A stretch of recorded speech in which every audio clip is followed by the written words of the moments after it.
Hi viewers, welcome to our channel. ప్రస్తుతం మనతో పాటు సీనియర్ జర్నలిస్ట్ దాము బాలా సార్ వారితో మాట్లాడదాం. సార్ నమస్కారం. నమస్తే సార్, ఢిల్లీ లిక్కర్ స్కామ్లో అరెస్ట్ అయిన కవిత గారికి ఇప్పటివరకు కూడా బెయిల్ అయితే దొరకలేదు. ఇక దొరికే ప్రసక్తి కూడా లేదని చెప్పేసి కొన్ని వార్తలు రావడం చూస్తున్నాం. ఈ నేపథ్యంలో కవిత గారు అప్రూవర్గా మారే అవకాశం ఉంది అని చెప్పేసి కాంగ్రెస్ ఎమ్మెల్యేలు అయితే చెప్పడం చూస్తున్నాం సార్. మరి అప్రూవర్గా మారే అవకాశం ఏమన్నా ఉందంటారా సార్? కవిత దాదాపు 100 రోజులు దాటింది ఆమె అరెస్ట్ అయ్యి. సో ఇప్పటికి కూడా బెయిల్ వచ్చే అవకాశం లేదు. ఎందుకంటే మనం చాలాసార్లు చెప్పుకున్నాం, PMLA prevention of money laundering act ఏదైతే ఉందో అది వెరీ వెరీ టఫ్ అనమాట. అంటే ఒక రిగరస్ యాక్ట్ అంటారు వాటిని, కఠినమైన చట్టం. సో కఠినమైన చట్టం అంటే అర్థం ఏంటంటే బేసిక్గా ముందు బెయిల్ రాదు. తర్వాత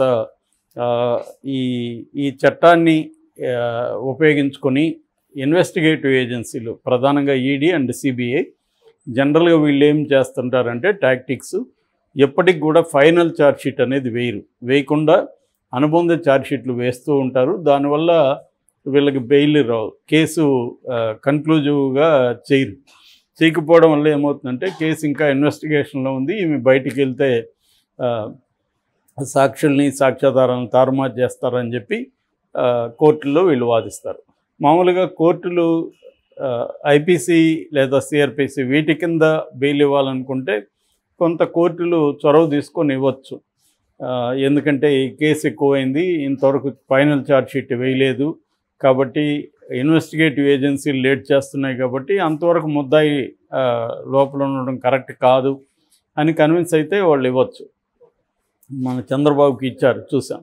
కానీ పిఎంఎల్ఏలో ఉండే ప్రాబ్లం ఏంటంటే, పిఎంఎల్ఏలో ఒక ట్విన్ కండిషన్స్ అంటారు. సెక్షన్ 45 ప్రకారం పిఎంఎల్ఏ చట్టంలో ట్విన్ కండిషన్స్ అంటే అర్థమైందంటే 2 కండిషన్లు ఉంటాయి. ఆ 2 కండిషన్లు ఏంటంటే, ఒకటి, ఆ ముద్దాయి నిర్దోషని కోర్టు నమ్మాలి, నిర్దోషని ఆ ముద్దాయే నిరూపించుకోవాలి. మామూలుగా ఐపీసీలో ఇతర చట్టాల్లో ఏంటంటే, మన మీద నేరం మోపితే నేరం మోపిన పోలీసు ఏజెన్సీ ఏదైతే ఉంటుందో వాళ్ళే ఇతను లేదా ఈమె నేరం చేశాడు అని నిరూపించాల్సి ఉంటుంది కోర్టులో.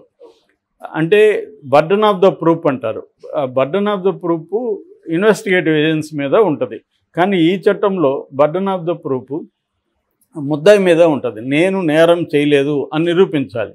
అంటే ట్రయల్ జరగకముందే, ఏమీ సమగ్రంగా పెట్టకముందే నేరం నేను చేయలేదని కోర్టుని నమ్మించాలి. ఇది చాలా కష్టతరమైనది. అట్లాగే రెండవది, ఈ ముద్దాయి బయటికి వెళ్ళినా కూడా నేరం చేయరని కూడా కోర్టు నమ్మాలి. సో ఇది కోర్టు ఎందుకు మనకి వచ్చిందని బెయిల్ రిజెక్ట్ చేస్తూ ఉంటారు. అందుకని ఇప్పుడు కేజ్రీవాల్కి వెకేషనల్ కోర్టు, కింది కోర్టు బెయిల్ ఇచ్చినా కూడా హైకోర్టు దాన్ని క్యాన్సిల్ చేసింది. ఈ ట్విన్ కండిషన్లు పట్టించుకోలేదని కూడా హైకోర్టు కామెంట్ చేసింది. అందువల్ల ఒకవేళ కింది కోర్టులు పొరపాటున బెయిల్ ఇచ్చినా కూడా పై కోర్టులు పట్టుకుంటాయి. ఎందుకంటే ఈ ట్విన్ కండిషన్లు ఫుల్ఫిల్ అయినాయా లేదనేది వెరీ ఇంపార్టెంట్. సో ఇక్కడనే ప్రాబ్లం. అందుకని మనకి ఇక్కడ చూస్తే కేజ్రీవాల్కి మధ్యంతర బెయిల్ రావడానికి ప్రధాన కారణం, కేజ్రీవాల్ బెయిల్ అడగలేదు, తన అరెస్టును ఛాలెంజ్ చేశాడు. అరెస్టును ఛాలెంజ్ చేసినప్పుడు మాత్రం తను నేరం చేశాడని నిరూపించాల్సిన బాధ్యత ఆ ఏజెన్సీ మీద ఉంటుంది. అందుకని తెలివిగా కేజ్రీవాల్ బెయిల్ని కోరకుండా తన అరెస్టును ఛాలెంజ్ చేస్తూ సుప్రీంకోర్టుకి వెళ్ళాడు. Supreme court investigative agency beyond the doubt, అంటే సందేహాలకు దూరంగా ఇతను నేరం చేశాడని నిరూపించలేకపోయింది కాబట్టి, రెండోది మధ్యంతర బెయిల్, ఒక పొలిటికల్ పార్టీ నేషనల్ కన్వీనర్ ఇతను, ఒక 2-3 రాష్ట్రాల్లో ఇతను పొలిటికల్ పార్టీ బలంగా ఉంది, జాతీయ పార్టీ ఇది. ఒక జాతీయ పార్టీ కన్వీనర్ని తీసుకెళ్ళి జైల్లో పెట్టడం ఎలక్షన్ల ముందు కరెక్ట్ కాదని సుప్రీంకోర్టు నమ్మింది. అది కూడా 1.5 year పాటు ఈ కేసుని ఏమీ పట్టించుకోకుండా కరెక్ట్గా ఎలక్షన్ ముందు ఇతను అరెస్ట్ చేయడం అనేది కూడా కోర్టు కన్విన్స్ కాలేదు. అందుకని కోర్టు అతనికి అది కూడా మధ్యంతర బెయిల్ విత్ కండిషన్స్ మాత్రమే ఇచ్చింది, తర్వాత సరెండర్ అయిపోయింది. అందువల్ల ఈ పిఎంఎల్ఏ చట్టంలో కవిత అరెస్ట్ అయి ఉంది కాబట్టి ఆల్రెడీ మనీష్ సిసోడియా 1 year పైన నుంచి ఆయన జైల్లో ఉన్నాడు, ఉప ముఖ్యమంత్రి. సో మరి ఉప ముఖ్యమంత్రికే దిక్కు లేదు ఇక్కడ. 1 year పైన జైల్లో ఉంటే కవితకి ఎందుకు ఇస్తారు బెయిలు? సో కవితకు కూడా మినిమం ఇప్పుడు 3 నెలలు అయిపోయింది. ఆమెకు కూడా 1 ఇయర్ వరకు బెయిల్ వచ్చే అవకాశాలు అయితే కనిపించట్లేదు. గతంలో అంటే ఎన్డీఏ కాకుండా ఇండియా కూటమి వచ్చుంటే బెయిల్ వచ్చుండేది. సో లేదు, వేరే రకంగా అంటే బీఆర్ఎస్ అవసరం కానీ బీజేపీకి ఉండుంటే బెయిల్ వచ్చిండేది. ఇప్పుడు జగన్ అవసరం ఎట్లయితే మోడీకి ఉందో, అందువల్ల జగన్కి మోడీ హెల్ప్ చేస్తున్నాడు ఒక రకంగా. అందుకని అతని కేసులో కానీ ఒక రకమైన అభయం ఇస్తున్నాడు. సో ఎందుకంటే జగన్ అవసరం ఉంది. రాజ్యసభలో జగన్కి 11 మంది ఉన్నారు, లోక్సభలో కూడా 4 ఉన్నారు. కాబట్టి మోడీకి వీళ్ళ అవసరం ఉంది. ఆ రకమైన అవసరం ఇక్కడ లేదు, బీఆర్ఎస్కి లేదు. అందువల్ల బీఆర్ఎస్ అంటే ఎప్పుడైనా మనం ఒకటి ఫేవర్ అడిగితే మనం ఒకటి ఆఫర్ చేయాలి. ఓన్లీ డబ్బులు ఆఫర్ చేయగలరు కేసీఆర్. 1000 కోట్లో 2000 కోట్లో ఇస్తాను అని చెప్పగలడేమో, కానీ అది వాళ్ళకి అవసరం లేదు ఇవాళ. సో ఎందుకంటే వాళ్ళకి ఫండ్ స్కీమ్ కుదవలేదు పార్టీకి, బీజేపీకి. కాబట్టి దానివల్ల వచ్చే అవకాశం లేదు.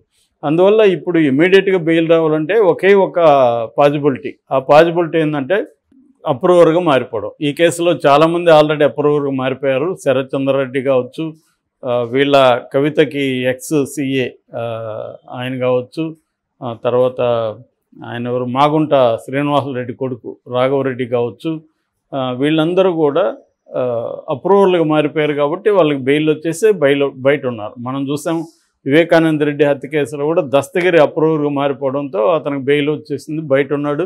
ఇప్పుడు అసలు నిందితుడుగా కూడా కాకుండా అతను సాక్షిగా మారిపోయాడు. అంటే నేనే హత్య చేశానని చెప్పిన వాడు కూడా అప్రూవర్గా మారిపోతే నిందితుడి స్థానం నుంచి సాక్షిగా మారిపోతాడు. ఇదొక విచిత్రమైన చట్టం నిజానికి ఇండియాలో. సో దీని ద్వారా ఏమంటే ఒక ఇద్దరు కలిసి హత్య చేసి ఒకడు ముందే ప్లాన్ చేసుకొని, అరే నేను ఇట్లా అప్రూవర్గా మారిపోతా, నిన్ను పట్టిస్తా, నేను సేఫ్ అవుతా, నీకు డబ్బులు ఇస్తాను అన్నారు అనుకో, ఇద్దరు కలిసి చేసేసి హాయిగా వీడు అప్రూవర్గా మారిపోయి సాక్షిగా మారిపోవచ్చు. సో అలాగా ఉందన్నమాట, ప్రేరేపించే విధంగా ఉంది నిందితుడిని. సో ఏదేమైనా ఇప్పుడు అందువల్ల ఈమె అప్రూవర్గా ఎందుకంటే జైల్లో ఆమెకి ఇబ్బందిగా ఉంది. ఇప్పుడు జైల్లో ఎంత సౌకర్యాలు ఉన్నా జైలే కదా, జైల్లో నీకు ఏసీ ఉండదు ఖచ్చితంగా. రెండోది నువ్వు ఒంటరి ప్రైవసీ ఉండదు నీకు జైల్లో. ఆల్రెడీ ఈమె సెల్లో 2 ఉన్నారు మహిళల్లో, వాళ్ళతో ఉండాలి.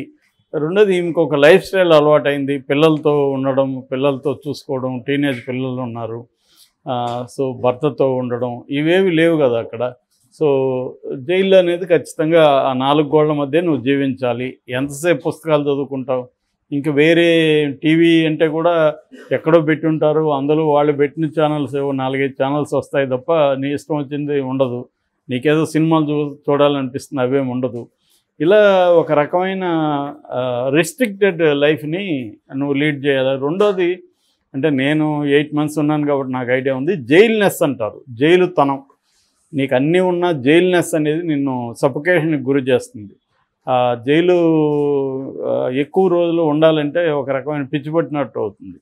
సో అందుకని రెండోది ఆమె నేరం చేయలేదని ఆమె నమ్ముతున్నప్పుడు ఇంకా ఘోరంగా ఉంటుంది. నేరం చేసినామంటే అన్నా కనీసం సరే మనం తప్పు చేసాం, ఇది మనకు తప్పు చేసాం కాబట్టి ఇక్కడ ఉన్నాం ఓకే అన్న ఇదన్నా ఉంటుంది. నేరం చేయలేని వాళ్ళకి ఇంకా హారిబుల్గా ఉంటుంది. ఎవ్రీడే నేను అమాయకురాల్ని ఇక్కడ నన్ను పొలిటికల్గా మా నాన్న పార్టీ పెట్టి చేయడం వల్లనే నా ఇలా అయింది అనేది వాళ్ళకు ఉంటుంది.